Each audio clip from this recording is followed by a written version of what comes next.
வணக்கம் நண்பர்களே, விஜயபிரயாக் பேசுகிறேன். இந்த அதிகாலை நேரத்தில் உங்களையெல்லாம் சந்திப்பதில் பெரும் மகிழ்ச்சி. இந்த நாளை கொடுத்த பிரபஞ்சத்திற்கு நன்றி. நம்மள்ட்ட நிறைய மைனஸ் பாயிண்ட் இருக்கு, அதை ப்ளஸ்ஸாக மாற்றுறோம். இதுதான் வாழ்க்கையை நான் சொல்கிறேன்.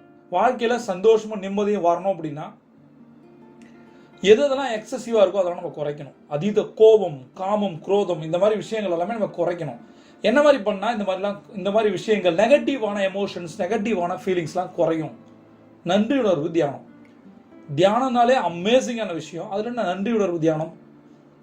நம்மளுடைய மூதாதையர்கள் நன்றி பாராட்டுதல்னு ஒரு வார்த்தையை வச்சுருந்தாங்க. அதை வழக்கமாக வச்சுருந்தாங்க. நம்ம ஒரு விஷயம் நமக்கு நடந்தது, அது நமக்கு தேவையானதாக இருந்தாலும் கூட, தேவையில்லாததாக இருந்தாலும் கூட, நம்ம சொல்லுனாலும் கூட, சொல்ல தேவையில்லைனாலும் கூட, நன்றி உணர்வுன்ற ஒரு விஷயத்தை நீங்கள் பண்ணீங்கன்னா, ஒரு சர்வர் தண்ணி எடுத்து வந்து வைக்கிறார் ஹோட்டலில், நம்ம என்ன பண்ணலாம்? அதுக்கு தேங்க்யூ சார், அதுக்கப்புறம் ஆர்டர் பண்ணலாம். நன்றி, இன்னொரு வார்த்தை பாராட்டுதல். இந்த நன்றி பாராட்டுதல்ன்ற 2 வார்த்தைகள் இருந்தால் உங்கள் வாழ்க்கை சூப்பராக இருக்கும். அதனால் இன்னைக்கான நன்றி உணர்வு தியானத்தை நம்ம பார்க்க போகிறோம். இதை அகமகிழ்ந்து நம்ம சொல்லணும். யாரை நினச்சி இப்போ நான் சொல்கிறேனோ அவங்களுடைய இமேஜை மைண்டில் கொண்டு வரும்.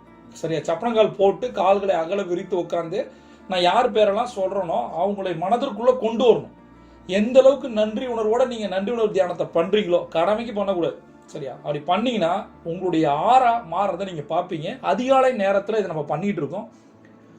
4 to 4 நம்ம பண்ணும்போது என்ன ஆகுதுன்னா, நம்மளோட மைண்ட் ஆரா, பாடி ஆரா மாறுது. அதனால தயவு செய்து இந்த நன்றி உணர்வு தியானத்தை தொடர்ந்து 90 நாள் பண்ணி பாருங்க, உங்கள் வாழ்க்கை மாறும். புதன்கிழமை இந்த நாளை கொடுத்த பிரபஞ்சத்திற்கு நன்றி. முதலில் நன்றி உணர்வு தியானம்.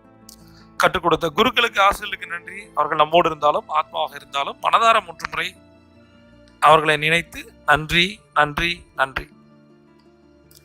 2வது நன்றி, உயிர் கொடுத்த தந்தைக்கு நன்றி. அவர்கள் நம்மோடு இருந்தாலும் ஆத்மாவாக இருந்தாலும் மனதார 3 முறை நன்றி நன்றி நன்றி. 3வது நன்றி, உரு கொடுத்த அன்னைக்கு நன்றி. அவர்கள் நம்மோடு இருந்தாலும் ஆத்மாவாக இருந்தாலும் மனதார 3 முறை நன்றி நன்றி நன்றி. இன்றைக்கான நன்றி உணர்வு தியானத்துல நம்ம யாருக்கு நன்றி சொல்ல போறோம்னா, அன்கண்டிஷனல் லவ் ஈக்குவல் டு இவங்க தான். இவங்களுக்கு நிகரான அன்பு உலகத்தில் பார்க்கவே முடியாது. சரியா? அந்த அந்த மனுஷியை மனதார நினைத்து அவங்க பேரை போட்டு 3 முறை நம்ம ஒரு கொடுத்த அன்னையை நினைச்சு வாழ்க வளமுடன், வாழ்க வளமுடன், வாழ்க வளமுடன் அப்படின்னு சொல்லிட்டு இந்த நாளை நம்ம ஆரம்பிப்போம். இன்னைக்கு நம்ம பார்க்க போகிற பணக்கட்டைகள் அமேசிங்கான பணக்கட்டளைகள். இதை தொடர்ந்து நம்ம சொல்லணும். பணக்கட்டளை பற்றி உங்களுக்கு தெரியும். நமக்கு நாமே இட்டுக்கொள்ளும் கட்டளைகள் பணக்கட்டளைகள். இந்த பண சுய கட்டளைகள் 3. அதை 3 முறை சொல்லணும், 8 முறை எழுதணும். பணமந்திரங்கள் புத்தகத்திலிருந்து நம்ம சில விஷயங்களை தொடர்ந்து எடுத்து பேசிட்டு இருக்கோம். நன்றி உணர்வு தியானத்தை நம்ம தங்க நேர டைரி ஆல்ரெடி உங்களுக்கு கொடுக்கப்பட்டிருக்கு. அந்த டைரியில எழுதணும். அது மட்டும் இல்ல, நன்றி உணர்வை தவிர மீது 9 விஷயங்கள் இருக்கு. யார் ஒருத்தர் அந்த டைரியில இருக்க 9 விஷயத்தையும் பண்ணாங்களோ அவங்க வாழ்க்கையில ஜெயிச்சாங்க. இப்போ நம்ம மிக முக்கியமான பணமந்திரங்கள் புத்தகத்திலிருந்து 3 பண சுய கட்டளைகளை பார்ப்போம். சுய கட்டளைகள் 1. நான் விரும்பும் அனைத்து செல்வங்களையும் காலப்போக்கில் அடைவேன். நான் விரும்பும் அனைத்து செல்வங்களையும் காலப்போக்கில் அடைவேன். நான் விரும்பும் அனைத்து செல்வங்களையும் காலப்போக்கில் அடைவேன். நான் என்னென்னலாம் நினைக்கிறேனோ, என்னென்ன வெல்த் வேணும்னு நினைக்கிறேனோ, என்னென்ன ட்ரீம் இருக்கோ, என்னென்ன கோல் இருக்கோ அனைத்தையும் நான் அச்சீவ் பண்ணுவேன். எல்லாத்தையும் பண்ண வேண்டாம். ரைட். இந்த இடத்துல இந்த சுய கட்டளைகள் 13 வருடங்களுக்கு முன்பு என் குருவால் எனக்கு போதிக்கப்பட்டது. காலப்போக்கில் அப்படின்றது எனக்கு அதுல கொஞ்சம் குரு சொன்னா கரெக்டா இருக்கும். பட் நெப்போலியன் 1937 சொல்லிட்டார். அவர் சொன்ன 13 கான்செப்ட் இருக்கு, மனம் தரும் பணம் புத்தகத்தில் இருக்கு. அதுல இருக்கிற 12 மற்றும் 13 கோட்பாடு காலத்திற்கு ஏற்றார் போல மாறி இருக்கு. லா ஆஃப் அட்ராக்ஷன் பத்தி பேசியிருக்காரு. இப்போ அட்வான்ஸ் லா ஆஃப் அட்ராக்ஷன் வந்துருச்சு. ஏன்னா இந்த ரகசியம் புத்தகங்களோ லா ஆஃப் அட்ராக்ஷனோ அதற்கு முன்னாடியே அவர் சொல்லிட்டார். 1937 ஒரு மனுஷன் தீர்க்கதரிசி. அவர் நாஸ்ட்ரடாமஸ்லாம் ஒண்ணுமே கிடையாது. நான் சொல்றேன் பாருங்க, அந்த மாதிரியான ஒரு ப்ரெடிக்ஷன் பிசினஸ்லயும் சரி, மேனேஜ்மெண்ட்லயும் சரி, நெப்போலியன் ஹில் என்னோட ஹீரோ. சரியா?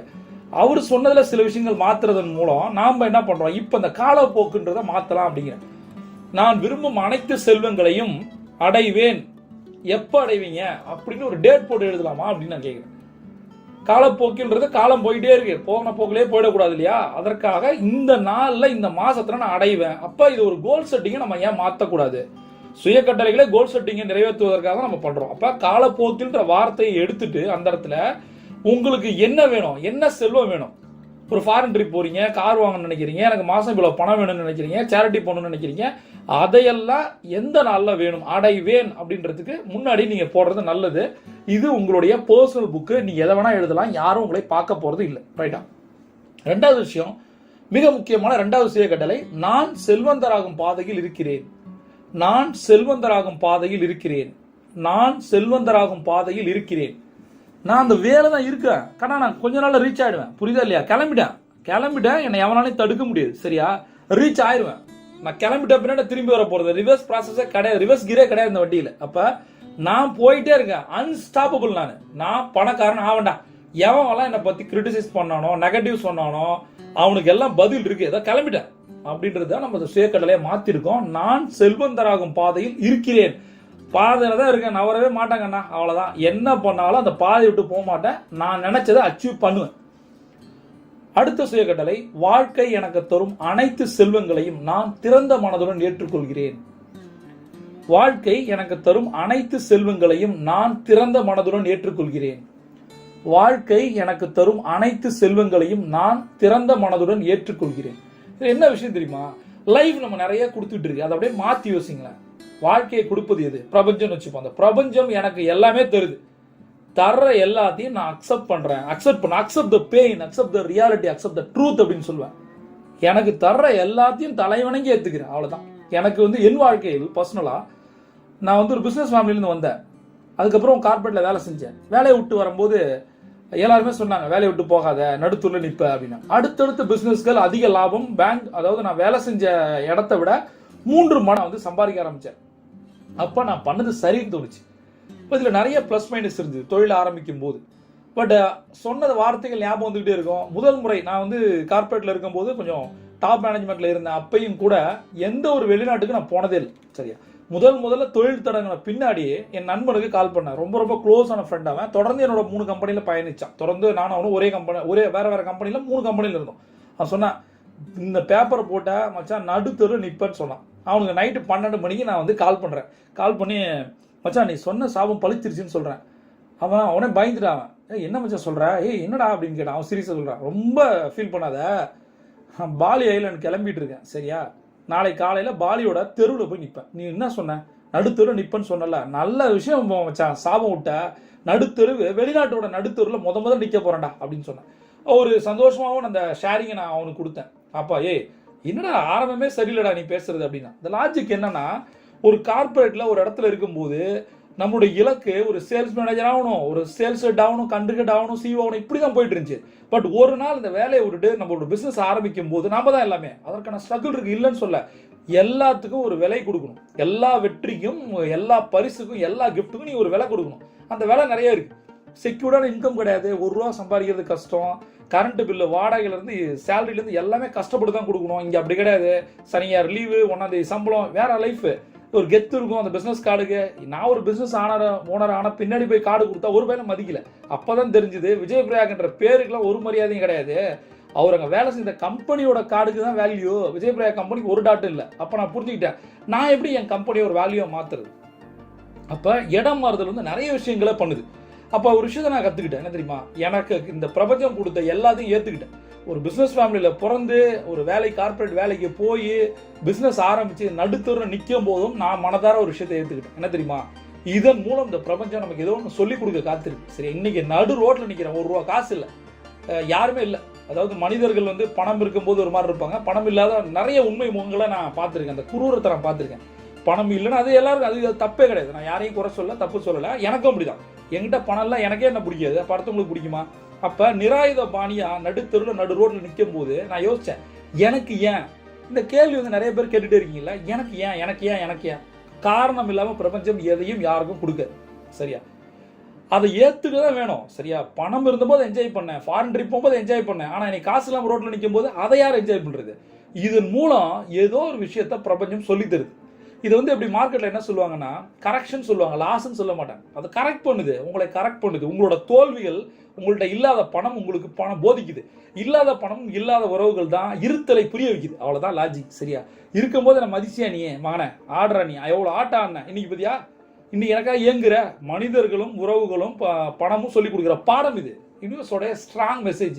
அப்போ யோசிக்கிறேன், இப்போ யோசிச்சு பாருங்கண்ணா, ஒருவேளை நாங்கள் போல எனக்குலாம் ஹிமாலயஸ் எங்கே இருக்குன்னே தெரியாது, மேப்பில் நான் பார்த்தது தான். சரியா, ஒரு 1.5 நாளில் என் வாழ்க்கையை மாறிச்சு.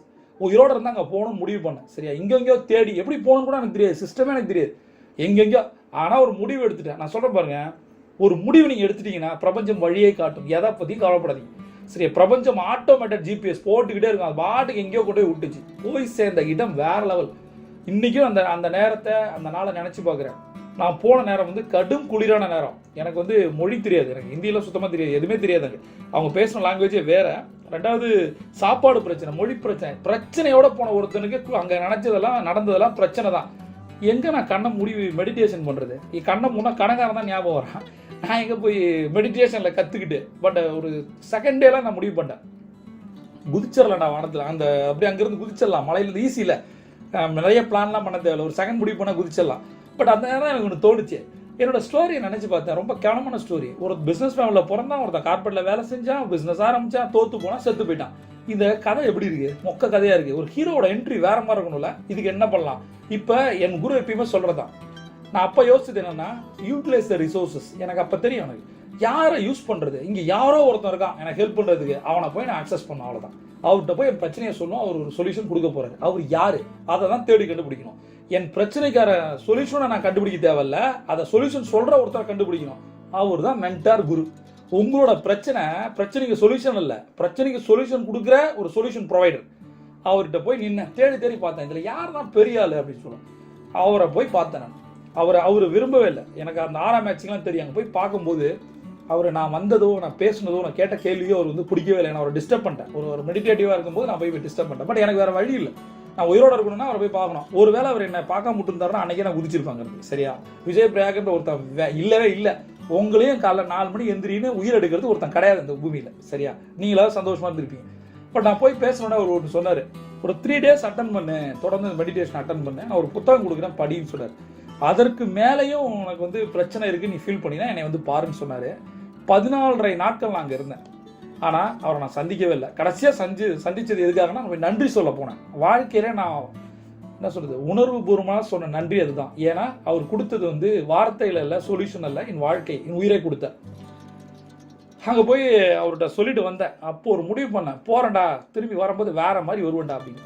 அதுக்கப்புறம் நிறைய தடவை நான் போயிட்டேன். ஒரே ஒரு விஷயம் தான் நண்பர்களே சொல்கிறது, அதிகாலையில் எல்லாத்தையும் ஏற்றுக்குங்க, பட் அக்செப்ட் பண்ணிக்கிங்க. நடந்துருச்சு. இதுக்கு காரணம் முழுக்க நான் தான். யாரையும் நான் குறை சொல்ல விரும்பல. என்னுடைய கேவலமான தோல்விக்கு நான் தான் காரணம், வேற யாரும் காரணம் கிடையாது. இப்போ அதை அக்செப்ட் பண்ணிட்டீங்க. இப்போ ரிவெஞ்ச் என்ன கொடுக்க போறீங்க? அதான் நான் கேட்குறேன். உங்களோட ரிவெஞ்ச் என்ன? சரி, இந்த கதை முடிஞ்சிச்சு. இப்போ ஒரு ஹீரோ என்ட்ரி என்ன? அதுக்கப்புறம் தான் அந்த புத்தகமும் அவர் சொல்லி, அந்த புத்தகம் பேர்லாம் எனக்கு தெரியாது. சரி, அங்கே வந்து லைப்ரரி மாதிரி படிக்க கொடுத்த புத்தகம், எனக்கு பேர்லாம் மறந்துருச்சு. அவர் மாறு இருக்குது, திபேத்தியன் புத்தகம். அதுக்கப்புறம் நான் வந்து அவரை பார்த்து நன்றி சொல்லிட்டு வரும்போது என் மனசு ரொம்ப அமைதியாக இருந்தது.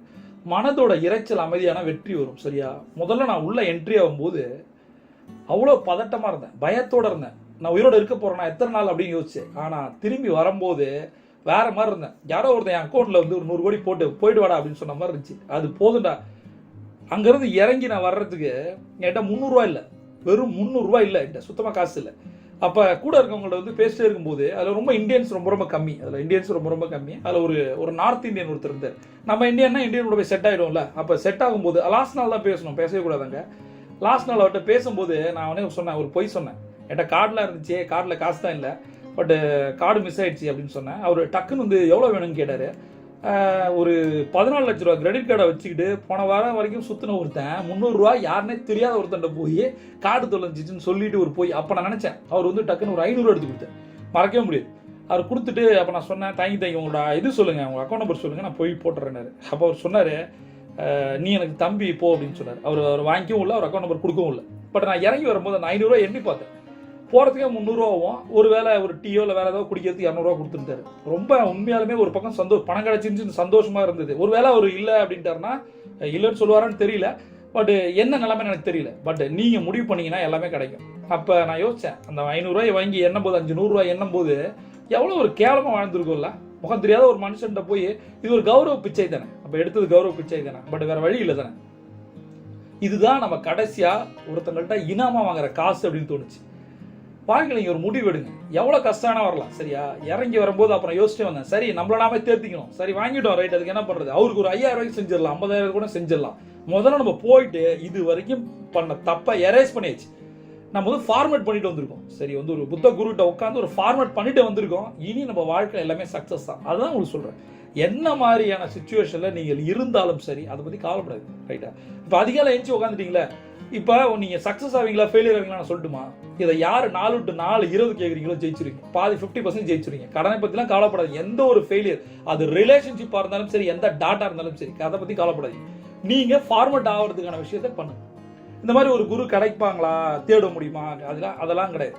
பட் நமக்கான எங்க மைனஸ் ஆகிறோமோ அந்த இடத்துல அந்த இடத்தை இட்டு நிரப்புவதற்கு ஒரு குரு காத்திருக்கிறார். அந்த குருவை தேடுவதற்கு நம்ம அலைன், அவ்வளவுதான். அதற்கப்புறம் தான் நான் வெளியில வந்தேன்.